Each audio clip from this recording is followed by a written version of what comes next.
आपल्या गावातले आहे. सरकारची झोप जर झाली असेल तर सरकारनं शेतकऱ्याकडे जागा होऊन बघावं.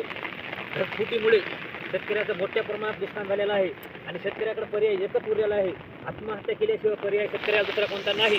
साध्या कापूस हे सांडवा फुटून पाण्यानं पूर्ण नुकसान झाले आहे. कृषी अधिकारी येत नाहीत, तलाठी अधिकारी येत नाहीत, कोणी दखल घ्यायला तयार होत नाही शेतकऱ्याकडे. शेतकऱ्याचा कैवारी कोणीच नाही. हे शासनानं कळावे शासनाला. शेतकऱ्याकडे पर्याय एकच आहे, आत्महत्या केल्याशिवाय पर्याय नाही. जर कृषी मंत्र्याचे जर पत्ते खेळणं झाले असतील तर त्यांनी शासनाकडे सरकार आपल्या शेतकऱ्याकडे बघून त्यांनी दखल घ्यावी ही सरकारला कळकळीची नम्र विनंती. आणि हे माझ्या वावरामध्ये शिरलेलं पाणी हे बघा, कापूसमध्ये मोठ्या प्रमाणात नुकसान झालेलं आहे. हे कापूस पूर्ण आडवा पडून मोठ्या प्रमाणात नुकसान होऊन त्याची दखल घ्यायला कृषी अधिकारी कुणी याला तयार नाही. ढगफुटीमुळे मोठ्या प्रमाणात नुकसान झालेलं आहे. कापूस पूर्ण जमिनीवर आडवा पडून कमरेचं पाणी वावरामधून साचून हे मोठ्या प्रमाणात नुकसान झालेलं आहे.